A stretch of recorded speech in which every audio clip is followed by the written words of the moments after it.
Le radici e la storia sono fondamentali, noi parliamo di valori, di riferimenti e questi però spesso sono legati a degli uomini.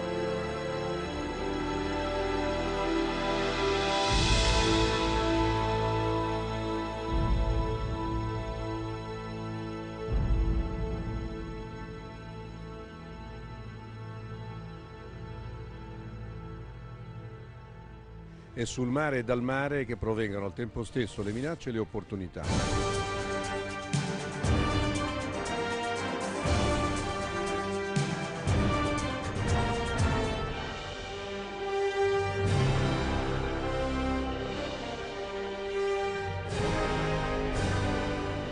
La minaccia è globale in mare ed è persistente sia in tempo di pace che in tempo di operazioni di operatività più spinta. Penso alla pirateria che è attiva tutti i giorni e penso al soccorso in mare che è attivo tutti i giorni.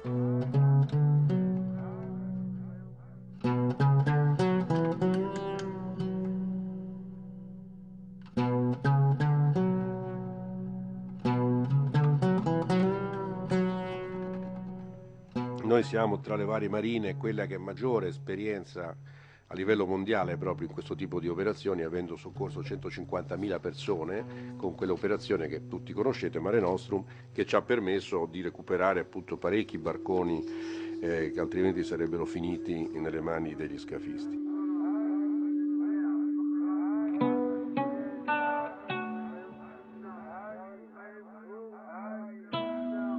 Quello che avviene oggi in Mediterraneo è un'altra pagina gloriosa della nostra Marina. L'impegno che viene spiegato dalle donne e dagli uomini della Marina per evitare tragedie, per salvare vite umane, con professionalità, con abnegazione, con senso di umanità, provoca l'ammirazione di tutto il mondo.